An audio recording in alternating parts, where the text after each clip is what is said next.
Dans les 2 très courts articles aujourd'hui, vous allez voir, ça fait écho à 2 sujets dont on a traité qui se télescopent ensemble, parce que dans ce milieu, ça croise souvent les effluves. Et c'est mal. De quoi on parle? On parle d'un lycée qui met sur la table 10 000 $ pour créer une pièce, ils appellent ça un closet, mais c'est tout le truc où on met les vêtements, une pièce, pour que les élèves puissent arriver à l'école, déposés par leurs parents, mais du coup pourraient changer leurs vêtements et assumer leur genre qui sont à l'intérieur de l'école, à l'abri de l'indiscrétion des parents. Déjà là-dessus, il y a un problème. Mais on va en faire le tour.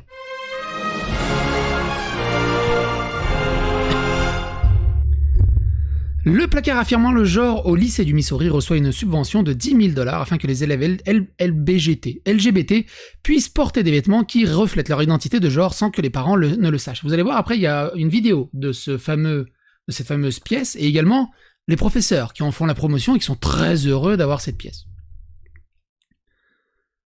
Un placard affirmant le genre progresse dans un lycée du Missouri et les responsables et les défenseurs affirment que cela permettra aux élèves LGBTQ de porter à l'école des vêtements qui reflètent leur identité de genre, surtout s'ils ne se sentent pas à l'aise de le porter de tels vêtements à la maison. Mais quels sont les détails? Le conseil scolaire des écoles publiques de Columbia a accepté et a approuvé une subvention de 10 000 $ lundi pour créer le placard affirmant le genre à Rockbridge High School, a rapporté KMIZ TV, ajoutant que l'argent proviendrait du projet It Gets Better. Le placard comprendrait des vêtements pour les étudiants LGBTQ+, qui pourraient ne pas se sentir à l'aise de porter des vêtements affirmant leur genre à la maison, a déclaré la station dans un article précédent sur le placard. L'alliance gay-hétéro du lycée a déclaré à la station qu'elle espère que le placard créera un environnement plus accueillant pour les étudiants LGBTQ+, et conduira peut-être les 3 autres lycées du district à créer des placards similaires. Le groupe prévoyait de dépenser 8 000 $ pour les vêtements, 1 000 $ pour l'ameublement du placard, 500 $ pour le maquillage et 500 $ pour la gestion des stocks, a déclaré KMIZ. Le conseil scolaire a Comment lors des conseils de classe... Attends, tu le dis pas du coup aux parents que ça existe. Parce que sinon ça tient plus. Comment ça passe? Comment les parents vont réagir quand ils vont être au courant? On va voir ça juste après. Le conseil scolaire a précédemment déposé la demande de subvention afin que les élèves et les administrateurs du district aient plus de temps pour perfectionner la demande, a déclaré KMYZ dans un article d'avril. Les membres de l'Alliance Gay Straight ont déclaré précédemment qu'ils étaient préoccupés par le refus des parents sur le placard. Le concept du placard affirmant le genre n'est pas exclusif à Rockbridges High School, des projets similaires ont vu le jour dans une école à travers 2 pays.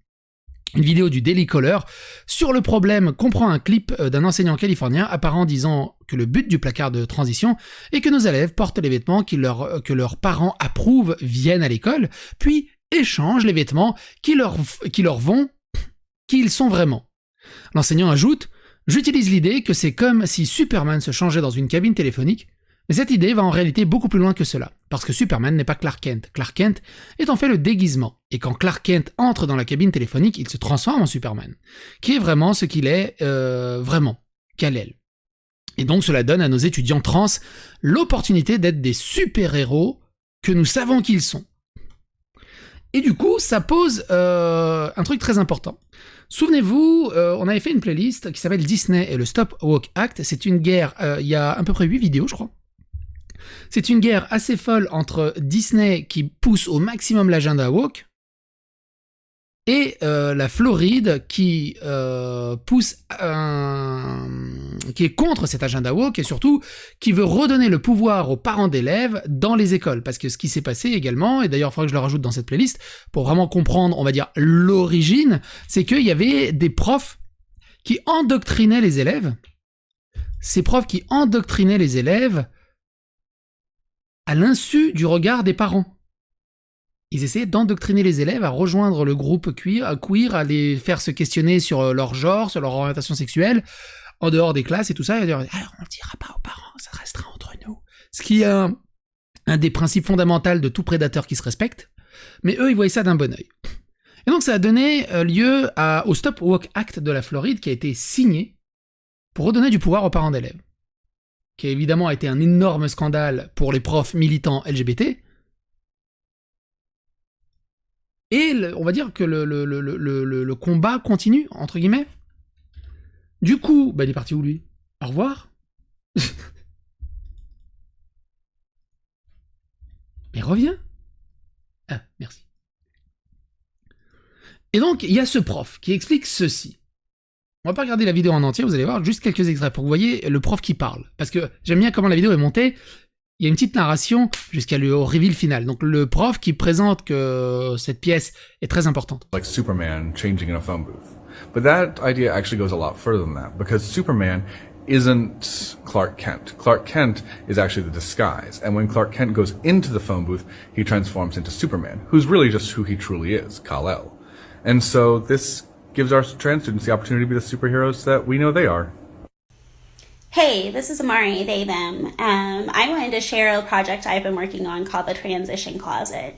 I go to Good Shepherd Lutheran Church in Fayetteville, Arkansas. We're the ones that started the free little pantries. And we decided we wanted to start a closet for people who are transgender. One of our main focuses was to love on. Il y a vraiment des Américains qui ont des voix vraiment cheloues, mine de rien. Et du coup, en fait, ça ressemble à ça, tout simplement. On va enlever la musique, parce qu'il y a une musique droit d'auteur, mais voilà, ça ressemble à ça, en fait. C'est une pièce pour se changer. Mais c'est pas n'importe quel vêtement, hein, évidemment, parce que le professeur l'explique juste après. Et je vous laisse profiter de ça. Je crois que c'est ici, ça s'arrête. C'est là. Non, c'est toujours pas là. Bon, là, tu zappes. Ah, voilà, c'est là. The week I come to school in stilettos. I get to stand at about 6'6", and the reason why is so I can create an explicitly queer space for all of my students. That way they know that this place is a place for them, by them, and because I never had one of those growing up. So, yeah, bit of a beast. This is how we do it in style, though.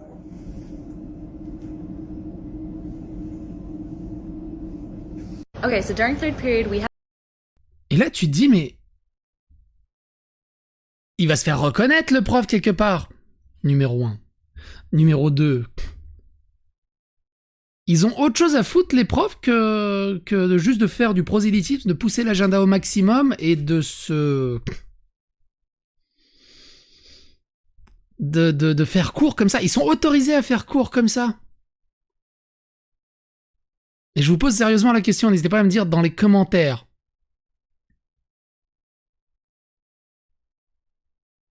Ça va arriver en France, ne vous inquiétez pas que ça va arriver en France.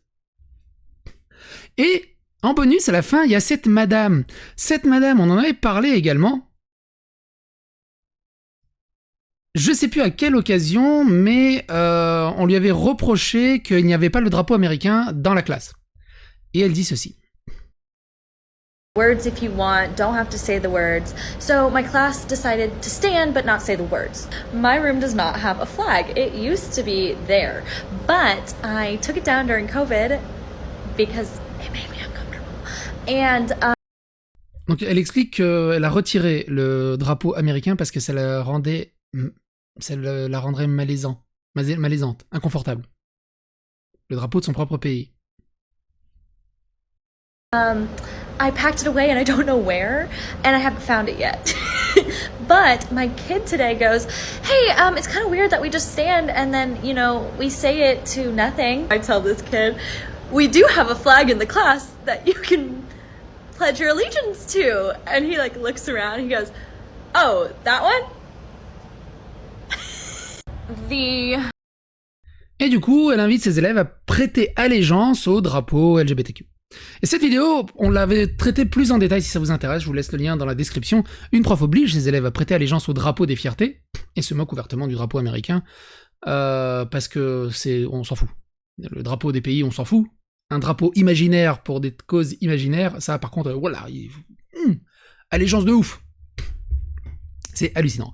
Mais alors, franchement, le prof là, comment font les autres élèves? Parce que la classe, encore, tu te dis, bon, la classe, elle est full LGBT. Mais comment font les autres élèves pour tolérer de se faire enseigner par un prof comme ça? Ou comme ça. Mais celui-là, j'avoue, il est beau gosse. C'est ouf. C'est ouf.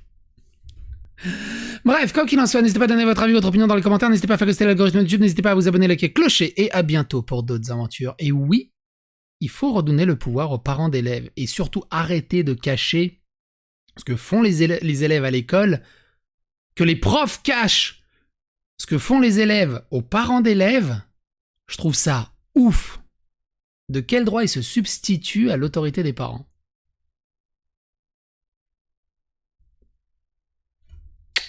À bientôt pour d'autres aventures.